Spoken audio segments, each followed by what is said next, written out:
Hello, hello, hello, everybody. Thank you so much for tuning in today. You are in the right place if you want to hear more about increasing your self confidence at work. So say hello in the chat if you're joining live. Hello, Kimberly, Michael, Alicia, Octavian. Thank you so much for being here. Tell us where you're watching from today. And if you're catching this on replay, go ahead and type replay in the chat. I'm going to be throwing a lot of information at you today. As we're going along, please help your neighbor out. If you hear something that is important, that resonates with you, we want to hear it. So make sure you're typing it in the chat. Hello, Michelle. Great to see you. And I want this to be interactive. If you have questions or if there is something especially that connects with you, tell us in the chat. Leah, welcome. Great to have you here. So with that, I want to introduce myself. I am Melody Wilding. I am a human behavior professor, executive coach, and the author of a book called Trust Yourself, Stop Overthinking, and Channel Your Emotions for Success at Work. I'm also the creator of Resilient. Resilient is a first of its kind, comprehensive program to help sensitive high achievers regain their confidence, master their emotions, and reach their full potential at work. It's an exciting week around here because Resilient is reopened for enrollment for just a short period of time. This is the last time the program will be open until the fall. So make sure you head to the link on the screen here. I will make sure that is in the chat as well. It's melodywilding.com/resilient. And when you join this week, I have some special bonuses for you, including 3 live group coaching calls and a bonus live welcome call. So make sure you head to that link to check that out. Hello from Nigeria. We have United Arab Emirates here, Dutch Caribbean, California, South Carolina, Greenville. Welcome. Welcome, everyone. It's great to have you. So as I mentioned just a moment ago, my specialty is helping sensitive high achievers. And I call these people sensitive strivers.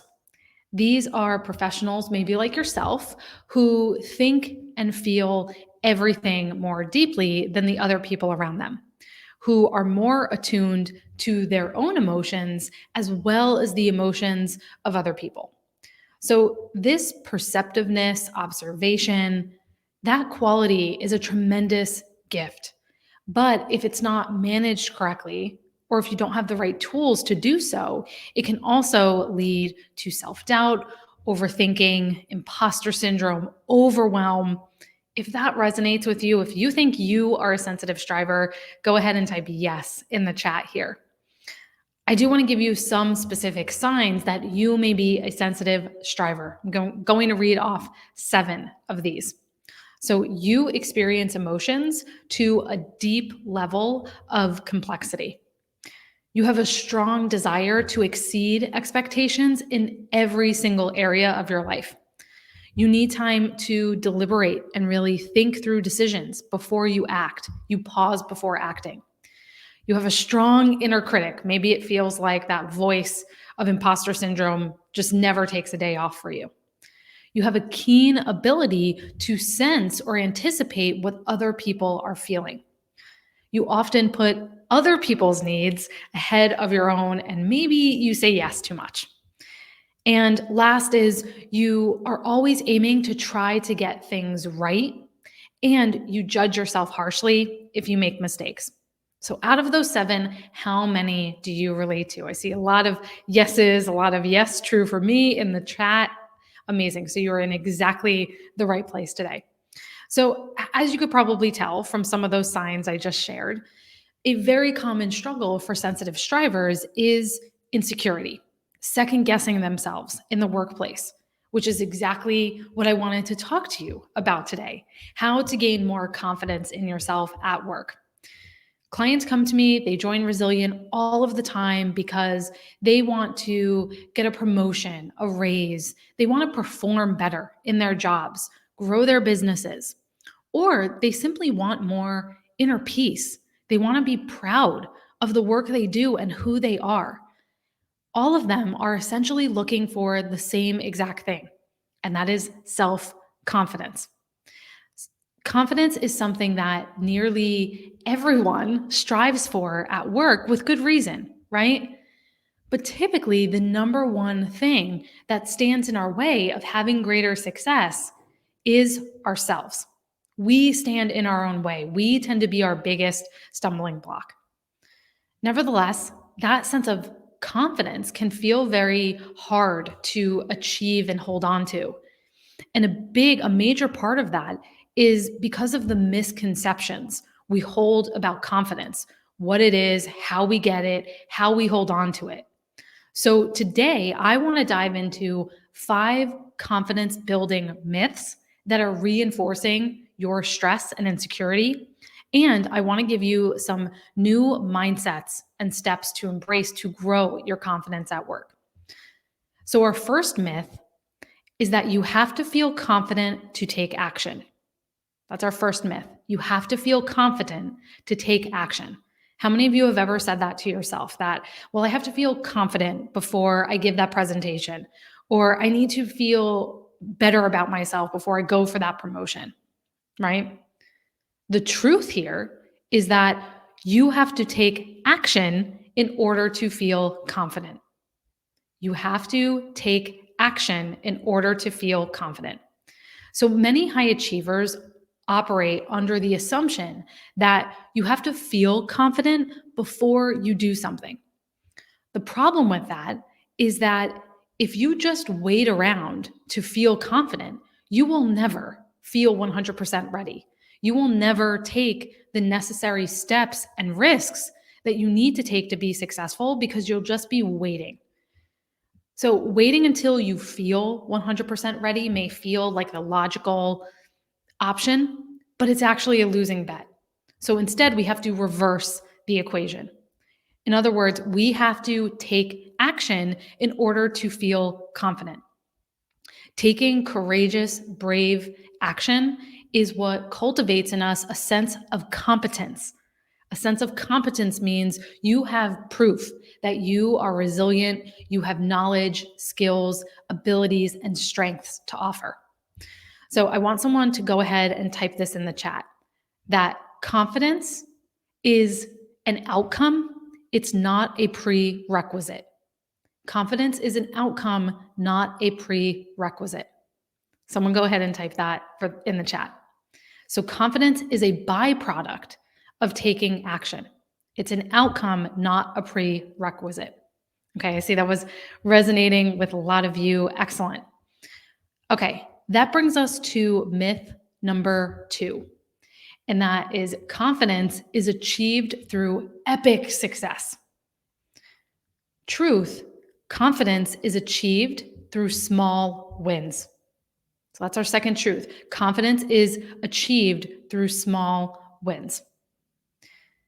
We're used to thinking about confidence, especially here on social media.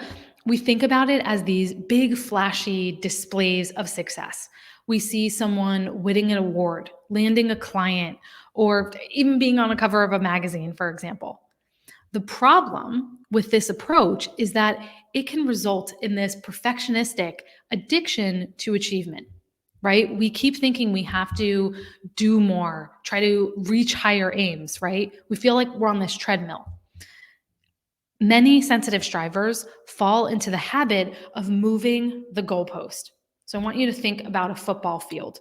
That's like trying to kick a field goal from the 20-yard line, only to move it back to the 30 or 40-yard line when you miss it. So we keep moving the goalpost on ourselves. We try to make our goals bigger and even more difficult, almost to punish ourselves, right? And in the process, we end up tiring ourselves out. So you might notice you do the same thing with your goals. Before you even accomplished one goal, you already raise the stakes on what qualifies as success. Authentic confidence does not have to be showy. In fact, it comes from sustainable progress. It comes over the long term. So there is a science to this, and it shows that small wins, seeking those small wins consistently, is what builds our confidence the most. 91% of people say that focusing on smaller goals, on more micro goals, increases or greatly increases their confidence. And that's because you gain momentum as you go. You see yourself gaining a sense of mastery and efficacy. You see that you're capable of something, doing it consistently. And that gives you more motivation, more energy, more positive self belief to crush even bigger goals. So it becomes this positive, virtuous cycle where small wins beget even bigger wins. Okay. So that is our second myth. Well, the second myth is confidence is achieved through epic success. The truth is confidence is achieved through small wins. And this idea of focusing on small wins is something we focus on immensely inside of Resilient. A part of our culture in this program is helping you build the skills you need to better internalize your success. Because a hallmark of self doubt, especially imposter syndrome, is an inability to take in, acknowledge yourself for those successes, and integrate it as part of your identity. When you don't internalize or recognize your successes, you continue to see yourself as incapable. But when you learn to accept them, appreciate them, you start to integrate and see your value, your self worth, your strengths. That's something we focus on a lot inside of Resilient. Okay, let's see. Myth number 3 is that confidence equates to unwavering self-belief. So that's myth number 3 is confidence equates to unwavering self-belief. The truth is that confidence fluctuates depending on the circumstances. So that's our third truth. Confidence fluctuates depending on the circumstances.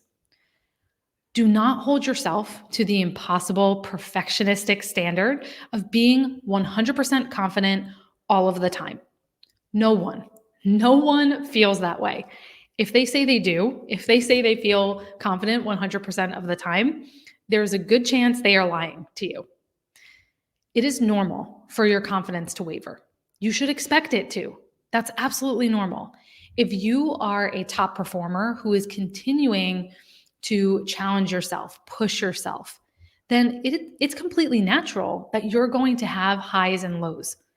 This is due to something that's called the change curve. So the change curve is a predictable pattern where your confidence temporarily dips before coming back up.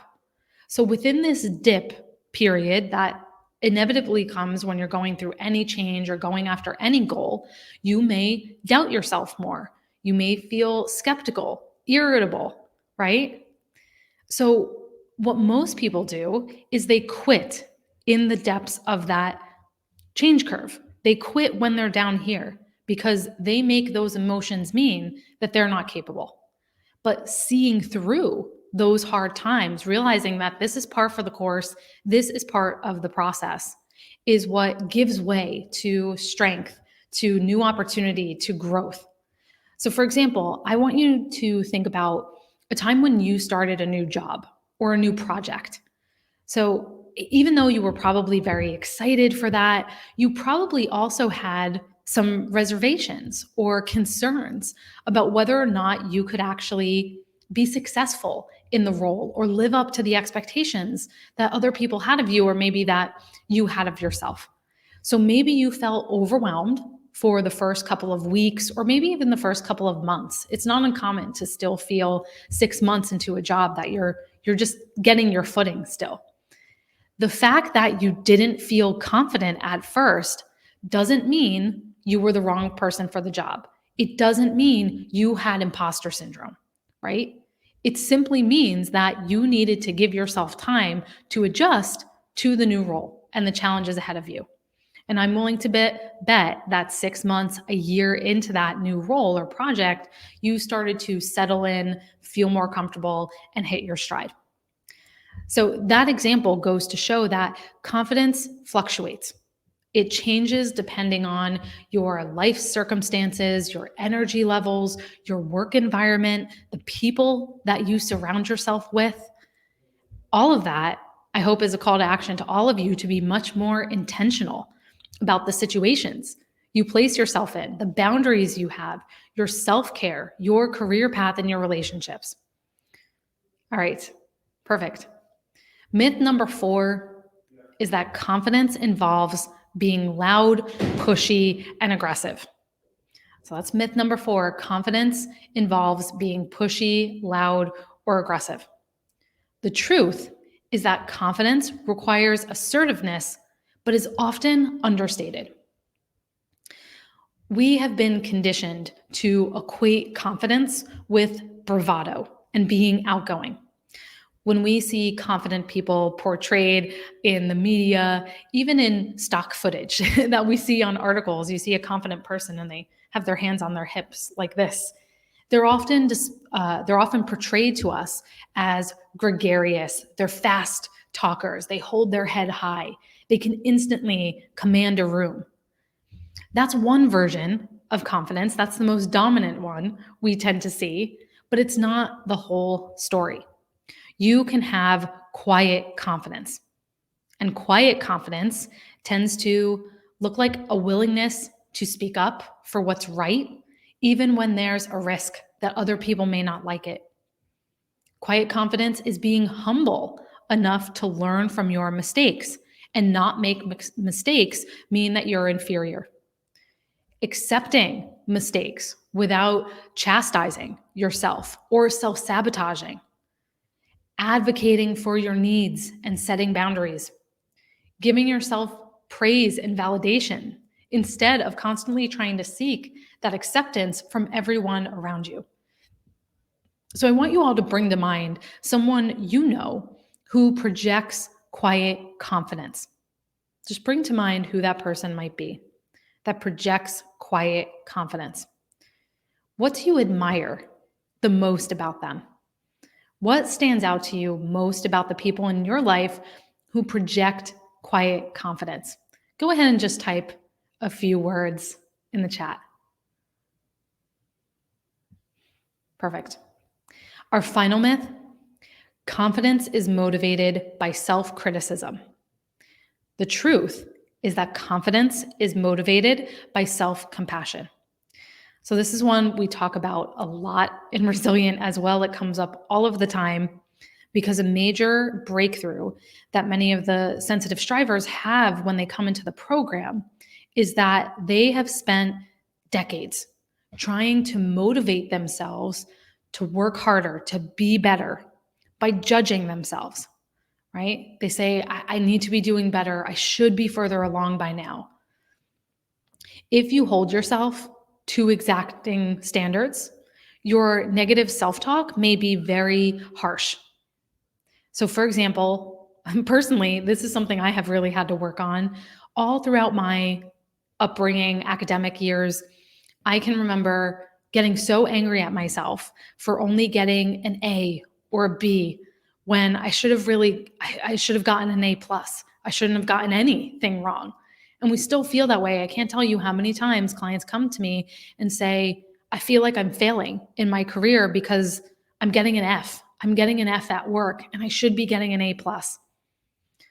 Using self-criticism as a motivator is usually very ingrained in us at a young age, whether that's through the school system, something I call the honor roll hangover, the societal messages we get about success, or even in our upbringing, growing up in a home where maybe you were considered the smart one or the good one in your family. You had very demanding parents who expected a lot out of you. But negative self-talk is not an effective way to motivate yourself. In fact, negative self-talk is associated with less motivation and worse self-control. Because what it does is shift your brain into a fear state. It puts your brain into a state of inhibition, which stops us from going after our goals because we're just trapped in fear. So you may have heard about self-compassion. There is a growing body of research that points to the fact that self-compassion helps us be more resilient. It gives us emotional strength. It gives us confidence. So self-compassion does not mean letting yourself be lazy. It does not mean just letting yourself off the hook. It means being kind and understanding of yourself. It has so many benefits. And this is not just me saying this, the research bears this out, that it helps lower levels of depression and anxiety. It gives you a better ability to cope with your emotions. It leads to more positive emotions like happiness, feeling connected, increased optimism, and more personal initiative. So I want you to try self-compassion for yourself. I want you to think about a recent situation where you beat yourself up. Maybe you sent an email to the wrong person. Maybe you botched something at work. Consider a self-compassionate response. What would you say to a family member, your best friend, your closest work colleague who made the same mistake? Go ahead and tell us in the chat.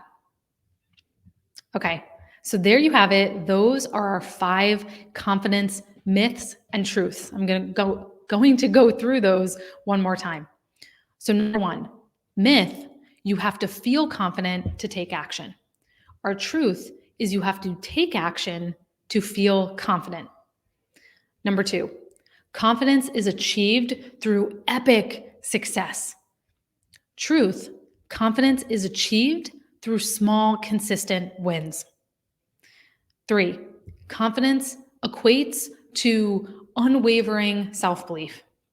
Truth, confidence fluctuates depending on the circumstances. 4, confidence involves being pushy, loud, and aggressive.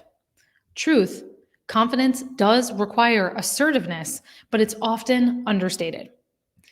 And 5, our last one, is that confidence is motivated by self-criticism. The truth is that confidence is motivated by self-compassion. So go ahead, type in the chat which of those resonated with you the most. Now, as a sensitive striver, you have probably been struggling with confidence for years and searching for tools to overcome self-doubt and insecurity that stands in your way, at work especially. And that can lead you down a path of frustration because many times these strategies don't move the needle or they feel like a temporary Band-Aid. And that's because the typical tools and the training that is out there is geared towards the other 80% of the population who doesn't identify as sensitive strivers, as people who think and feel more deeply and literally are genetically wired differently. So you may have tried things that brought some temporary relief, but soon you still find yourself going down those spirals. So what you need is specialized training strategies and tools for you as a sensitive striver, something that is compatible with your personality and wiring. So ones that teach you how to use your sensitivity and your qualities as strengths so that you can break through those cycles and finally have long-lasting confidence. So that's where my work, that's where Resilient comes in. As a fellow sensitive striver myself and a coach now for over 10 years to sensitive strivers in some of the world's top companies, my specialty is helping you channel your emotions for greater success at work. And the result of that is Resilient. I really consider this my university. It's my signature program for sensitive strivers like yourself, for the other 20% of us. So if you are someone who wants to 10x your confidence, who wants to free yourself from those cycles of burnout and a career that feels unsustainable, if you want to become a powerful self-advocate and no longer a pushover, if you want to be more present in your life and enjoy your downtime, then check out Resilient. Come join us inside. As I said, enrollment is open only for a limited time. So head to the link on the screen here. I will also make sure that's in the chat. It's melodywilding.com/resilient. And remember, during this enrollment period, we're also offering some great bonuses, 3 live group coaching calls with me, as well as a welcome bonus call. So this is the last time Resilient is going to be open until the fall. So if you would like to join, now is the time. I see lots of your takeaways coming in here. So Alicia was saying, take action in order to feel confident. John was saying confidence is achieved through small wins. Let's see. Naomi said what resonated is that confidence requires self-compassion. Fantastic. Great. Perfect. Let me see. I'm just scrolling through some of your other takeaways here. Perfect. Great. Well, thank you so much for joining, everyone. Let me know what resonated with you the most here in the chat. I hope to see you inside Resilient. I will make sure all of that information is here in the chat. Thank you so much for joining today. Take care of yourself, and we'll speak soon.